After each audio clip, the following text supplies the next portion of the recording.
I told you earlier that endocrine glands, they release hormones. So, what are hormones? Hormones are non-nutrient. I repeat, they are non-nutrient chemicals which act as intercellular messenger. What they act as? They act as intercellular messengers and are produced in trace amount. What do you mean by trace amount? Very small amount. So let's revise definition once again. Hormones are non-nutrient chemicals which act as intercellular messengers and are produced in trace amount. Now these are non-nutrient chemicals. Okay, they act as intercellular messengers. What do you mean by intercellular messengers? Inter means different, cellular means cell, messenger means which carry message. So hormones, it means that hormones, they carry message from one cell to another cell. Okay, and these are produced in very small amount. For example, I told you that pancreas, they produce hormone insulin. We know that whenever blood sugar level rises, pancreas produce insulin. Now why pancreas produce insulin?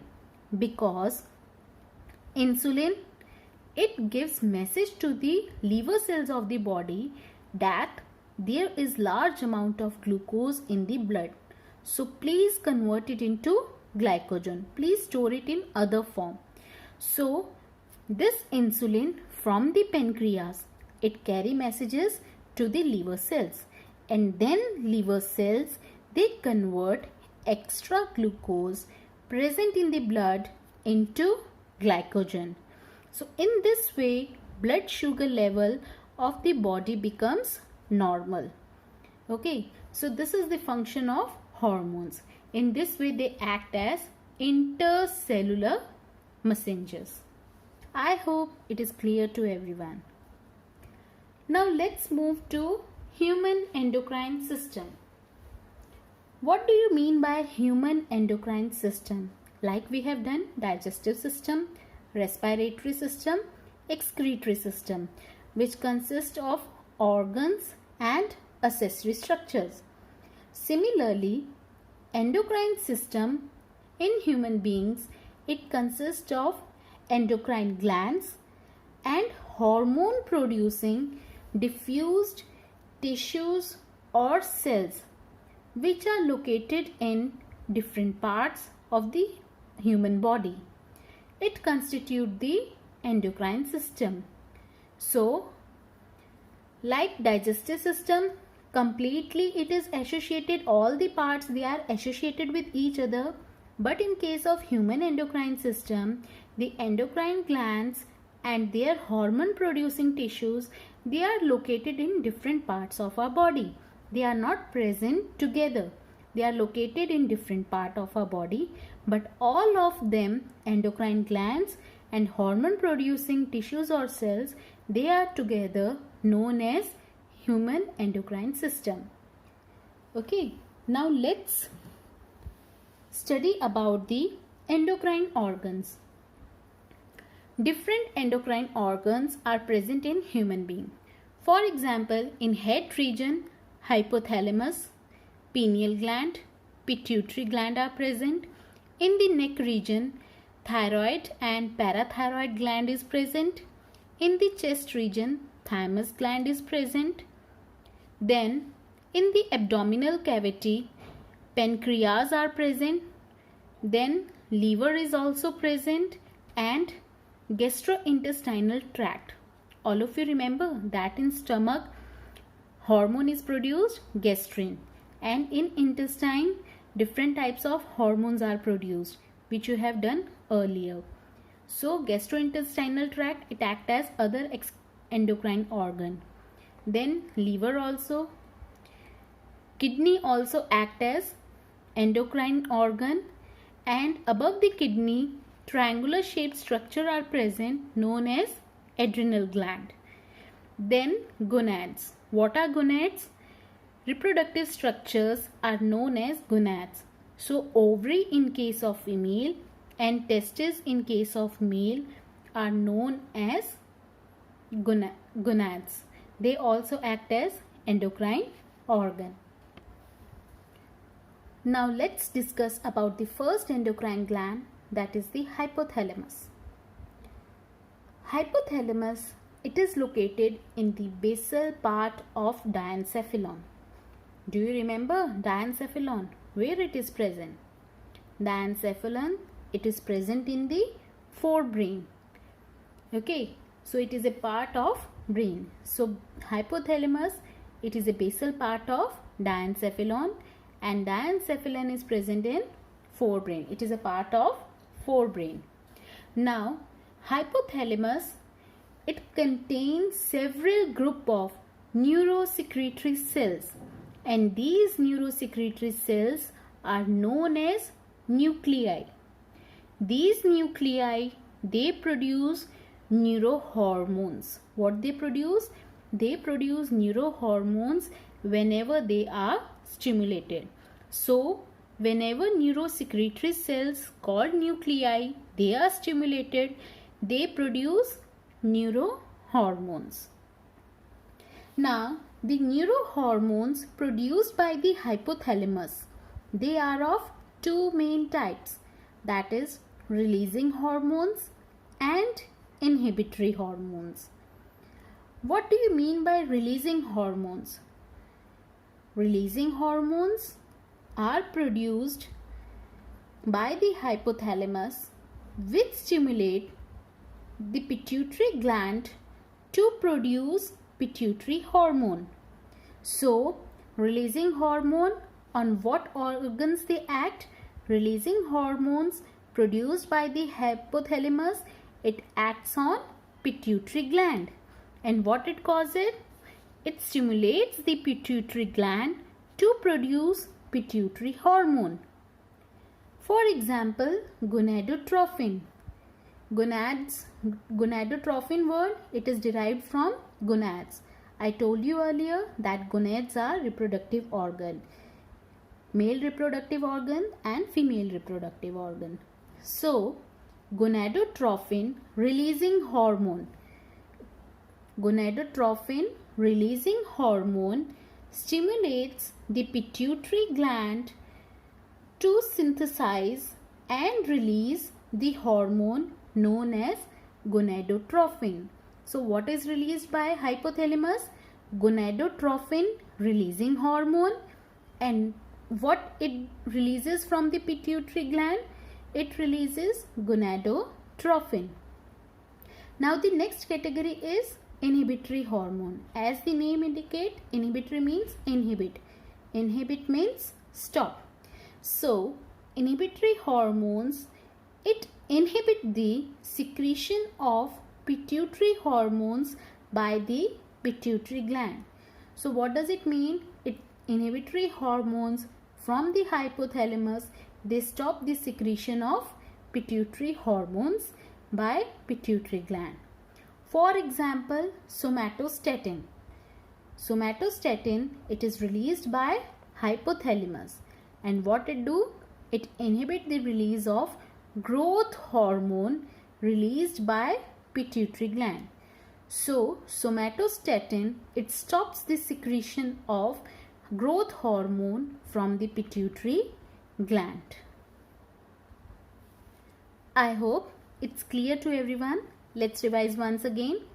Hypothalamus, it consists of neurosecretory cells called nuclei which produces neurohormones, and these neurohormones are of two types, that is releasing hormone which stimulates the pituitary gland to release its hormone, and inhibitory hormone which inhibit the pituitary gland to stop its secretion. We will discuss it later on about the pituitary gland. The next topic of our discussion will be pituitary gland. We will discuss it in next class. So pituitary gland, it consists of two parts, anterior pituitary and posterior pituitary. And pituitary gland, it is connected with hypothalamus with the help of stalk-like structure. This is a stalk, this is hypothalamus, and this is pituitary. So hypothalamus, it is connected with pituitary with the help of stalk. Now we have done that hypothalamus, it is a part of brain. So all of us know that brain, it is made up of neuron, that is nerve cell. So these are neuron, okay, and these neurons, they secrete the hormones. You can see this is anterior lobe of pituitary, this is posterior lobe. These are the hypothalamic neuron or neurosecretory cells called nuclei, and these nuclei releases neurohormone. You can see here, this is the cell body of the neuron, and this is axon, and this is known as axon ending. I hope all of you remember the structure of neuron you have done in your class 10th. So the cell body of the neuron, it releases neurohormones. These neurohormones pass into axon and they come outside through the axon terminal or nerve ending. It may be releasing hormone or inhibitory hormone. These hormones of the hypothalamus, they are released into the blood circulation known as portal circulation. What do you mean by portal circulation? Do you remember hepatic portal circulation? There I explained you, whenever the blood from any organ, it is not directly passed to the heart. It means when blood from one organ, it enters into the another organ, then this and then it is returned to the heart. Then it is known as portal circulation. Okay, so that's why here it is also portal circulation. Why? Because blood from the hypothalamus, it enters into the another organ or organ known as pituitary gland, and then it returns to the heart. Okay, so that's why it is portal circulation. So what happen in hypothalamus? The hormones produced by the neurosecretory cells called nuclei, they pass through the axon and they are released outside from the nerve ending into the portal circulation. And through the portal circulation, these hormones, they are carried to the anterior pituitary, and in anterior pituitary they give the message. If it is releasing hormone, then these hormones, they will stimulate the pituitary gland to release its secretion, means to release pituitary secretion.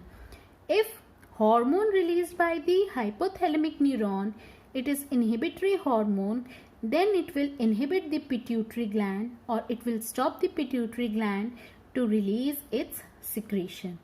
I hope it is clear to everyone.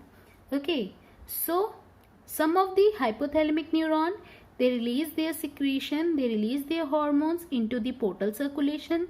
Then from portal circulation, these hormones are carried to the anterior part of the pituitary gland. And in the anterior part of the pituitary gland, they direct the pituitary gland either to release its secretion or to stop its secretion. If it will be releasing hormone, then it will stimulate pituitary to release its secretion. If it will be inhibitory hormone, it will stop the pituitary gland to stop its secretion. Clear? Now you can see here the neuron is short in size, and here it is long in size. Okay, in the posterior part of pituitary. So some of the hypothalamic neuron, they extend from hypothalamus to the posterior part of the pituitary.